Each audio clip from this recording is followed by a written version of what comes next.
अवर विमल जस जो नायक फल चार। बुद्धहीन तनु जानिके सुमिरो पवन कुमार। बल बुद्धि विद्या देहु मोहि हरहु कलेश विकार।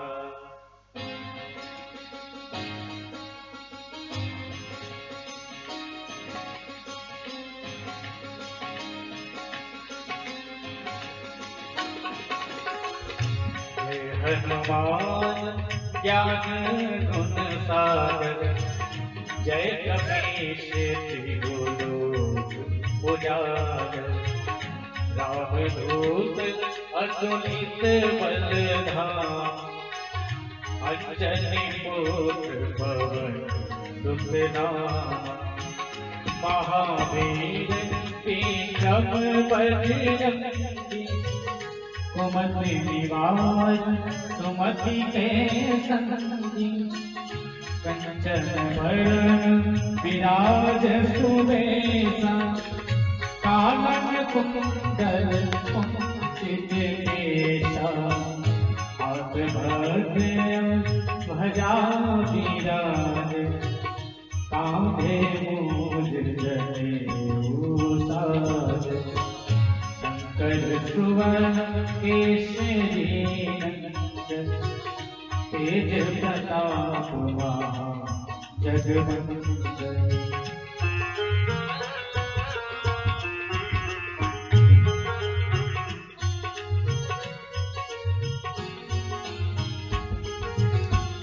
विद्यावान गुणी अति चातुर राम काज करिबे को आतुर। प्रभु चरित्र सुनिबे को रसिया राम लखन सीता मन बसिया। पुष्प रूप धरि सियाहि दिखावा विकट रूप धरि लंक जरावा।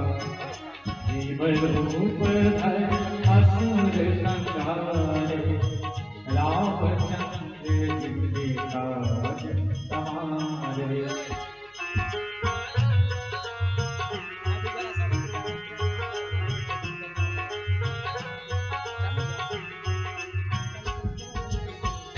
लाए सजीवन लखन जियाए वीर रघुवीर हरषि उर लाए। रघुपति कीन्ही बहुत बड़ाई तुम मम प्रिय भरतहि सम भाई। अहस धर तुम्हरो जस गावे अस कहि श्रीपति कंठ लगावे। सनकादिक ब्रह्मादि मुनीसा नारद शारद सहित अहिसा। जम कुबेर दिगपाल जाते कवि कोविद कहि सके कहाते। तुम पुकार सुग्रीवहि कीन्हा राम मिलाय राजपद दीन्हा। तुमरो मंत्र विभीषण माना लंकेश्वर भय सब जग जाना। युग सहस्र जो जन पर भाना लील्यो ताहि मधुर फल जाना।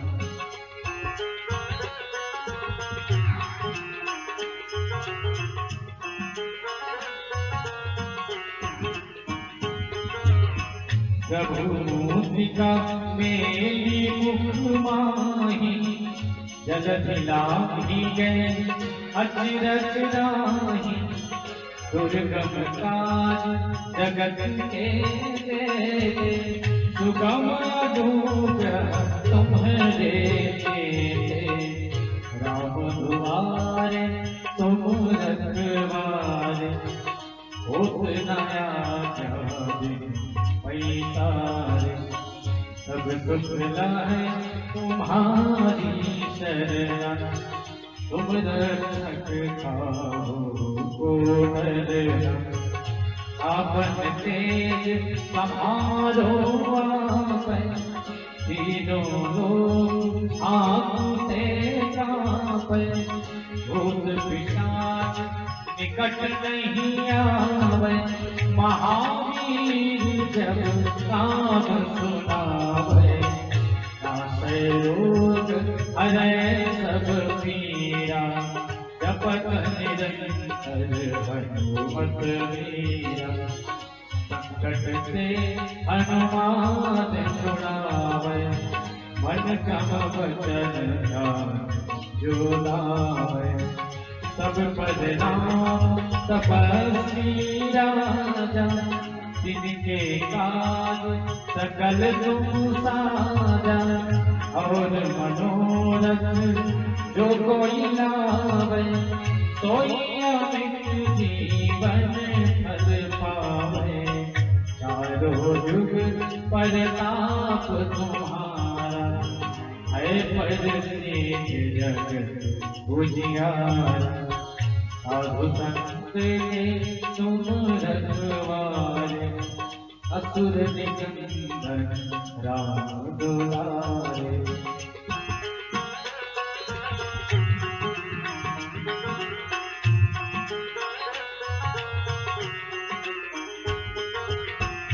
अष्ट सिद्धि नवनिधि के दाता, असबर दीन जानकी माता, राम रसायन तुम्हारे पासा, सदा रहो रघुपति के दासा, तुम्हारे भजन राम को पावे, जन्म जन्म के दुख बिसरावे, अंतकाल रघुवरपुर जाई, जहाँ जन्म हरि भक्त कहाई, और देवता शीतला धराई, हनुमत से सर्व सुख कराई, संकट कटे मिटे सब पीरा, जो सुमिरै हनुमत बलबीरा,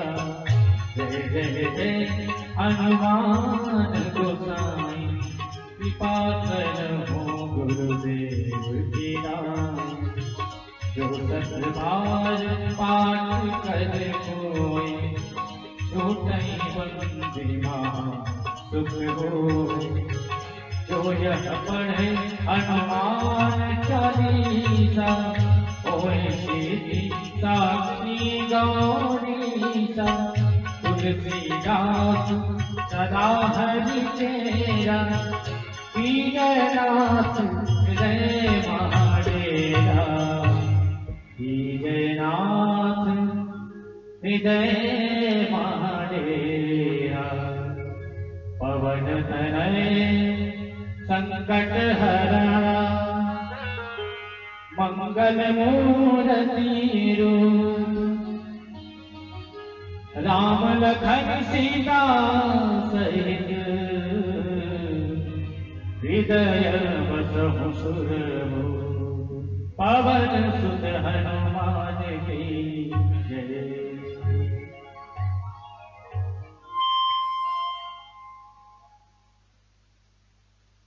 ओम शांति।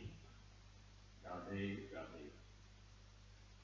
परमपिता परमात्मा की असीम अनुकंपा को नमन करते हुए, उस परमपिता परमात्मा की विशेष स्वरूपा मां सरस्वती के चरण कमलों में वंदन करते हुए, और उस परमपिता परमात्मा के असीम अनुकंपा प्राप्त आप सभी भक्तजन, जो इस मानव सेवा सत्संग समिति गोविंदपुर के द्वारा आयोजित ये 8 वर्ष से चली आ रही मां सरस्वती के पूजन कार्यक्रम में 5 दिन का सत्संग का आयोजन होता है। उसमें आप सभी श्रद्धालु जन का, भक्त जन का, मैं दयानंद चौधरी अपने तरफ से और मानव सेवा सत्संग समिति गोविंदपुर की तरफ से बहुत ही नमन वंदन और अभिनंदन करता हूँ। मेरा सौभाग्य है कि लगातार मैं 5वें साल यहाँ पे आया हूँ और आने का मौका मिला है। और विगत 5 सालों से मैं कुछ संवाद आपके साथ करता हूँ। हर साल एक सिद्धांत होता है और उस सिद्धांत के साथ दृष्टांत को जोड़ के हम 5 दिन तक संवाद करते हैं। पिछले साल हमने संवाद किया था श्रीमद् भगवद गीता अध्याय 3 श्लोक नंबर 36, अत्यंत परित्ययम पापम चरित पुरुष अनिच्छे नवास्मेर कलादेव विमोचित। श्री कृष्ण ने, अर्जुन ने श्री कृष्ण को पूछा था कि हे श्री कृष्ण, हम सभी जीव पाप कर्म क्यों करते हैं? एक क्वेश्चन था अर्जुन का। और इस 5 साल में आप सभी ये समझ गए होंगे कि अर्जुन हम सभी जीव हैं और श्री कृष्ण परम सत्ता परम पिता परमात्मा चर अचर के मालिक हैं। तो श्रीमद् भगवद गीता में भगवान श्री कृष्ण को भगवान बोला गया है। ये मैंने बात की है, ये सब बातें की है। बट आज चूंकि मेरे को 1 घंटा का समय है, क्योंकि कार्यक्रम सुबह से ही विलंब से प्रारंभ हुआ है और अक्सर यह होता है, तो आज मैं 1 घंटा के आसपास का समय लूंगा इस संवाद में। और फिर कल से तकरीबन 1.5 घंटा का समय समिति ने हमको दिया है, तो उस 1.5 घंटे में हम विस्तृत चर्चा करेंगे। तो पिछले साल हमने बात की थी कि मनुष्य पाप कर्म क्यों करता है, और श्रीमद् भगवद गीता अध्याय 3 के श्लोक नंबर 37 से लेकर श्लोक नंबर 43 तक श्री कृष्ण ने अर्जुन को समझाया था। काम ऐसा क्रोध ऐसा रजोगुण से बोल बाबा, काम और क्रोध जो रजोगुण से उत्पन्न होता है वही इस दुनिया में हम मनुष्य का सबसे बड़ा दुश्मन है। ये सिद्धांत था और इस पर हमने बहुत सारे दृष्टांत को लेकर के तकरीबन 5 दिन तक चर्चा किए थे। उसके पहले साल कर्मयोग पे बातें की थी, उसके पहले साल सांख्य योग पे बातें की थी। इस साल इसी क्रम को हम आगे बढ़ेंगे। पिछले साल के ही विषय को हम आगे बढ़ाएंगे, लेकिन सिद्धांत वही रहेगा, दृष्टांत बदल जाएगा। इस बार मेरे मन में आया कि क्यों ना हम सुंदर कांड को श्रीमद् भगवद गीता के नजर से देखें और सुंदर कांड के नायक हनुमान जी महाराज के चरित्र चित्रण और पराक्रम को श्रीमद् भगवद गीता के कर्म योग, ज्ञान योग, भक्ति योग के साथ जोड़ के आगे बढ़ाएं। और हम जो बात किए थे कि हम मनुष्य क्यों पाप कर्म करते हैं, उस पाप कर्म को नहीं करने के क्या क्या तरीके हैं, हम दुखी क्यों रहते हैं, इस जीवन में हम दुखी क्यों रहते हैं, मूल प्रश्न हमारा यही है। अर्जुन बहुत दुखी था। पूरे 18 अध्याय 700 श्लोक श्री कृष्ण ने अर्जुन को यही समझाते रहा कि तुम्हारे दुख का कोई भी कारण नहीं है, तुम बिना मतलब का दुख अपने ऊपर लेके चल रहे। और हम सभी जीव पूरा जीवन जिसे सुख समझते हैं उसके इर्द गिर्द अपने जीवन को व्यतीत करते हैं।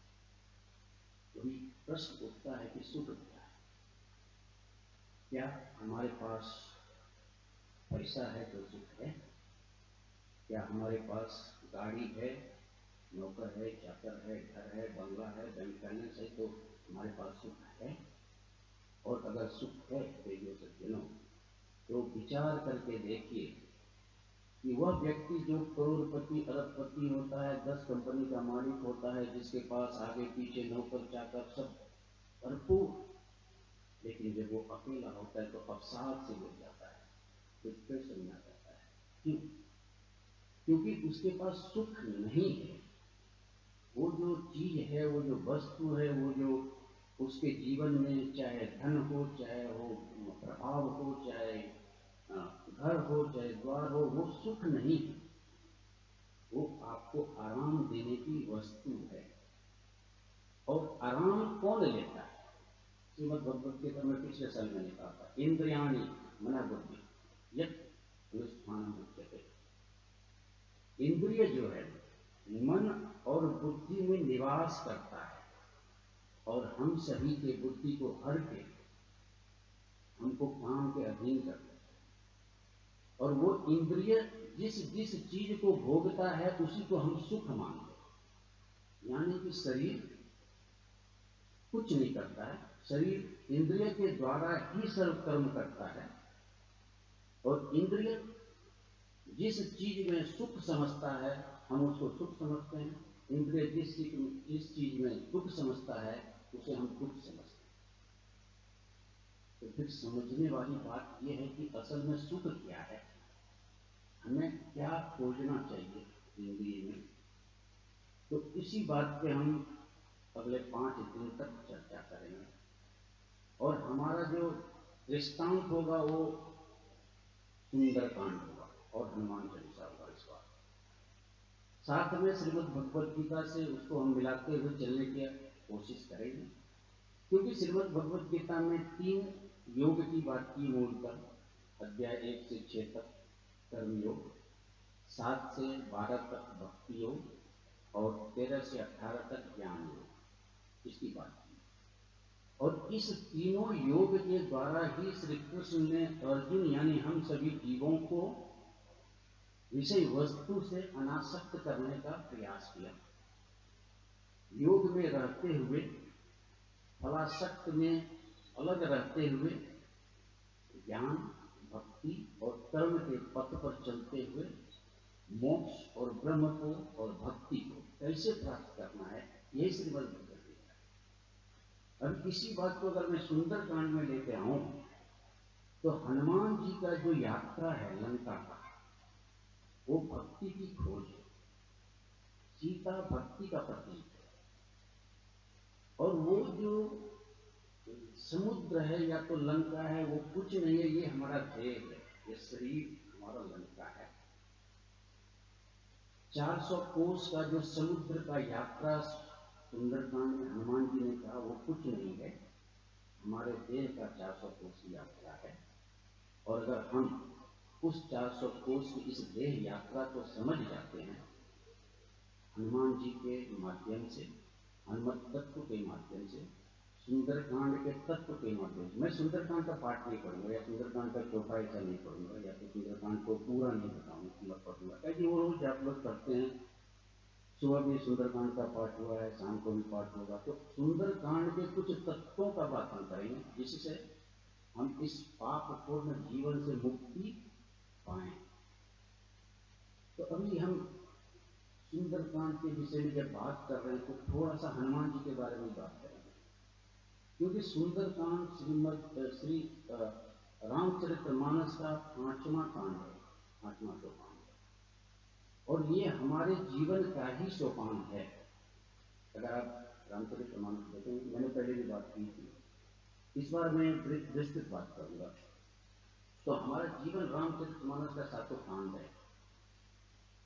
हम जब 10 साल तक के रहते हैं तो वो हमारा बाल कांड होता है, और बाल कांड सहजता का कांड होता है। हमारा जीवन जब 10 साल तक का हो तो बिल्कुल सहज होना चाहिए, असहज नहीं होना चाहिए। प्रमाण एक तरफ हनुमान जी महाराज हैं, दूसरे तरफ रावण है। रावण का बचपन बिल्कुल असहज था, क्योंकि उसकी माता कैकसी राक्षसनी थी और उसका पिता विस्तरवा मुनि था, ऋषि और मुनि। तो पिता उसको बोलता था तुम शास्त्र का अध्ययन करो, और माँ और उसका नाना सुमाली बोलता था कि तुम शस्त्र का अध्ययन करो। तो रावण एक दिन अपनी माँ के पास गया और पूछा कि माँ, मेरे जीवन का उद्देश्य क्या है, मैं बड़ा होकर क्या बनने वाला हूँ। पिताजी हमें शास्त्र पढ़ाते हैं, आप और नाना हमें शस्त्र पढ़ाते हैं, मेरा जीवन का उद्देश्य क्या है वो बताइए। तो माँ ने बोला तुम्हारा यही उद्देश्य है कि इस संसार में जिसके पास भी जो चीज है उसको तुम बलात्पूर्वक छीन के इस लंका में लाने का, यही तुम्हारा काम। और वो असहजता उसके जवानी में ऐसा तांडव मचाया कि पूरा ब्रह्मांड त्राहिमाम हो गया। ऐसा असहज जीवन रावण का था। और दूसरे तरफ हमारे हनुमान जी महाराज थे, इन्होंने भी जाके अपनी माता को पूछा कि माँ मेरे जीवन का उद्देश्य क्या है। तो माँ ने बोला तुम्हारे जीवन का सिर्फ और सिर्फ एक ही उद्देश्य है, भगवान श्री राम का आजीवन सेवा करना, और तुम अभी से उसमें लग जाओ, इसलिए तुमको सूर्य के पास जाकर के ज्ञान अर्जित करना है। और हनुमान जी ने 10 साल में सूर्य के पास जाकर के ज्ञान अर्जित किया। तो हमारा जीवन, हमारे बचपन का जीवन, हमारे बच्चों का जीवन, ये हमारे माता पिता, हमारे समाज, हमारे परिवार का कर्तव्य बनता है कि वो संस्कार, वो संस्कृति दिया जाए हमारे बच्चों को, जिससे कि उसका जीवन बिल्कुल सहज हो। 10 साल बालकांड है रामचरितमानस का। 10 साल से 20 साल तक का हमारा कांड अयोध्या कांड है, प्रेम और सत्य का कांड। आप देखेंगे तो अयोध्या कांड में माँ कौशल्या का प्रेम देखिए, सीता का प्रेम देखिए, दशरथ का सत्य देखिए। मुझे एक वाक्य याद आ रहा है कि राम भी भगवान थे द्वापर त्रेता में, और कृष्ण भी भगवान थे द्वापर में। दोनों के पिताजी ने अपने अपने पुत्र का त्याग किया था। उन्होंने भी जब कारागार में कृष्ण का जन्म हुआ तो कृष्ण को गोकुल में लेके चले गए थे। वहां पे क्या हुआ था कि सत्य को उन्होंने नहीं बचाया, भगवान को बचाया। सत्य क्या था कि उसे सौंप देना था कंस को, लेकिन कंस को नहीं सौंपा। झूठ बोल के कृष्ण को गोकुल लेके चले गए। यहां दशरथ ने क्या किया? सत्य को बचाया और भगवान को छोड़ दिया। कई ने जो 3 वरदान मांगे थे उस पे उन्होंने अडिग रहा, सत्य को पकड़ के रहा और भगवान को छोड़ दिया। तो अगर 2 पिता में तुलना की जाए तो दशरथ महान है कि उन्होंने सत्य को पकड़ा और भगवान को छोड़ दिया। तो 10 साल से 20 साल का हमारा जीवन जो है वो प्रेम और सत्य पे आधारित होना चाहिए, क्योंकि वो जीवन का जो काल होता है वो बहुत ही विचलित करने वाला समय होता है। लड़का हो, लड़की हो, जब 20 साल के आसपास आता है तो उसके जीवन में बहुत ही गलत विचार आते हैं। तो उस समय ये हमारा कर्तव्य बनता है, समाज का कर्तव्य बनता है। इसलिए रामचरितमानस हम पढ़ते हैं। बाकी रामचरितमानस पढ़ने का कोई जरूरत नहीं। रामचरितमानस हमें जीना सिखाती है। और 20 साल से 30 साल का हमारा जो जीवन है वो अरण्य कांड है, तीसरा कांड, और वो संतुलन का कांड है। ये मैंने पहले भी बताया, बट फिर भी मैं बता रहा हूँ, क्योंकि इसी पर भी 5 दिन तक हम बात करेंगे। संतुलन का कांड मतलब बैलेंस, आपका माइंड बैलेंस हो, आपका थॉट बैलेंस हो, आपका एक्शन बैलेंस हो, आपका सोच सही हो, हालांकि परिस्थिति कितना भी विपरीत हो। अभी आप राम को देखें, जो 1 दिन पहले तक पूरे विश्व का राजा बनने वाला था, और रात में उसे पता चला कि तुम्हें बन जाना, और बन जब गया तो अगले कुछ दिनों में उसके पत्नी का अपहरण हो गया। अभी वो व्यक्ति जो इतने बड़े साम्राज्य का राजा बनने वाला था, अगले दिन वन में चला गया। कुछ दिनों के बाद उसकी पत्नी का अपहरण हो गया। अभी उसका संयम देखिए, उसका संतुलन देखिए राम का। ये संदेश है हम सभी के लिए, ये संदेश है हम सभी के लिए कि जब 20 साल से 30 साल का समय होता है तो जीवन के सारे उतार चढ़ाव हमारे जीवन में आते हैं। जो पढ़ाई करता है ऑलमोस्ट 30 साल तक में पढ़ाई खत्म कर देता है, कोई भी कोई नौकरी कर लेता है, और अगर नौकरी नहीं मिलता है तो क्या होता है, बहुत सारे लोग तो सुसाइड करने के लिए भी सोच लेते हैं। इतना असंतुलित जीवन हो जाता है। अभी सोचो, राम जिसको राजा बनने का पूरा ब्रह्मांड का और उसे वन मिला, फिर भी उसने सुसाइड नहीं किया। उसने रावण को मारने के लिए, अधर्म का नाश करने के लिए पूरे भारत का भ्रमण किया 14 साल तक, अयोध्या से लेकर के कन्याकुमारी तक सारे लोगों को एकजुट किया। और हम थोड़ा सा विफल होते हैं तो क्या से क्या सोच लेते हैं। इसलिए रामचरितमानस का तीसरा कांड, अरण्य कांड, मेरे दृष्टि में और मेरे व्यासपीठ की दृष्टि में सबसे महत्वपूर्ण कांड है, क्योंकि वो हमारे जीवन के सारे आगे के पड़ाव को सुनिश्चित करने में मदद करता है। जो व्यक्ति 20 से 30 साल में स्थिर नहीं है, संतुलित नहीं है, बहुत हद तक ये हो सकता है तो उसका आगे का जीवन बहुत अच्छा ना हो। लेकिन जो व्यक्ति 20 से 30 साल तक का अपना जीवन संतुलित रखता है, भले परिस्थिति विपरीत हो, तो बहुत हद तक ये होगा कि उसका आगे का जीवन बहुत सुखमय होगा। चाहे पढ़ाई में हो, चाहे व्यवसाय में हो, चाहे पारिवारिक जीवन में हो, चाहे सामाजिक जीवन में हो, चाहे राष्ट्रीय जीवन में हो, चाहे आध्यात्मिक जीवन में हो, कोई भी जीवन आप लो। और 30 साल से 40 साल तक का समय किष्किंधा कांड है, देखो सके चौथा कांड, और उस संघर्ष का हम सभी जीव 30 साल से 40 साल तक कथा कैसा करते हैं। ऊपर माँ पिताजी का जिम्मेदारी, नीचे बाल बच्चे का जिम्मेदारी, बीवी का जिम्मेदारी, दोहरा जिम्मेदारी होता है इस समय में। तो जो जहां है वो संघर्ष करता है इस काल में, और अगर संघर्ष नहीं करता है तो फिर उसका जीवन विफल रहता है। इसलिए 30 साल से 40 साल का जो हमारा उम्र है, एक किष्किंधा कांड है। आप ध्यान अगर देंगे किष्किंधा कांड में, तो ब्रह्म भी संघर्ष कर रहा है सीता को पाने के लिए, राम लक्ष्मण संघर्ष कर रहा है सीता को पाने के लिए, बाली से भाग करके सुग्रीव दर दर का ठोकर खा रहा है। बाली कौन है? बाली लस्ट है, लस्ट काम। सुग्रीव कौन है? जीव।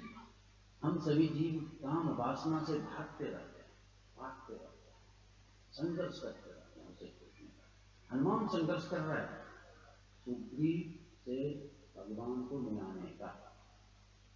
तो सारा लोग संघर्ष कर रहा है 30 साल से 40 साल का जो हमारा अवधि है, और 40 साल से 50 साल का जो हमारा समय होता है, संघर्ष के बाद सफलता आती है। इसलिए 5वां कांड श्री रामचरितमानस का सुंदर कांड है, और उसे सफलता का कांड कहते हैं। और हमारे जीवन में भी 40 साल से 50 साल का जो समय होता है वो सफलता का कांड होता है, बशर्ते कि आप 30 साल से 40 साल तक आप संघर्ष किया है। तो अभी हनुमान जी को हम देखेंगे कितना संघर्ष किया। सीता शोध में उन्होंने एक बार भी आराम नहीं किया। राम काज कीजिए बिना मोहि कहाँ विश्राम। एक सेकंड के लिए भी उन्होंने आराम नहीं किया है। और मैं इस 5 दिन में तकरीबन चौथे दिन या तीसरे दिन जब मैं बात करूंगा, तो बात करूंगा कि जब हनुमान जी रुके थे तो क्या क्या हुआ, ये मैं आगे बात करूंगा। तो ये सफलता का कांड हम सबको समझ में आना चाहिए, क्योंकि जिंदगी का अल्टीमेट गोल आदमी के लिए क्या होता है? आदमी को सफल होना। सफल का ये मतलब नहीं पैसा हो जाना सफलता का निशानी नहीं है। आपके पास बहुत बैंक बैलेंस है, बहुत नौकर चाकर हैं, बहुत गाड़ी बंगले घोड़े हैं, तो आप सफल हैं, कोई गारंटी नहीं है। लेकिन अगर आप आध्यात्मिक रूप से सफल हैं तो इसकी बहुत हद तक गारंटी है कि आपका जीवन बहुत ही सुंदर ढंग से बीतेगा। और यही सुंदरकांड, यही गीता हम सबको सिखाती है, बाकी कुछ नहीं। तो अभी जो हम 5 दिन तक बात करेंगे, इसी सुंदरकांड पे बात करेंगे, इसी सफलता के रहस्य को हम समझेंगे कि हनुमान जी कैसे सफल हुए थे सीता शोध में। हम सभी जीव क्यों नहीं सफल हो सकते अगर हम हनुमत तत्व को अपने अंदर लेके आएंगे। पिछले साल हमने हनुमत तत्व के द्वारा योग भी किया था, इस साल भी हम योग करेंगे, अंदर की यात्रा पे चलेंगे, इधर करीब बन जाएंगे 10 मिनट तक। तो हनुमत तत्व के द्वारा अपने जीवन को सफल बनाने की कला ही सुंदरकांड है। इसलिए हम सभी लोग सुंदरकांड को बहुत पढ़ते हैं, क्योंकि हमको भी सफल होना तो है। तो बात आती है कि सफलता चीज क्या है, इसी को हम समझेंगे। तो हमने अभी बात की कि सुख, अगर जीवन का सुख हम बात करें, इस शरीर का सुख बात करें, इंद्रिय का सुख बात करें, तो बहुत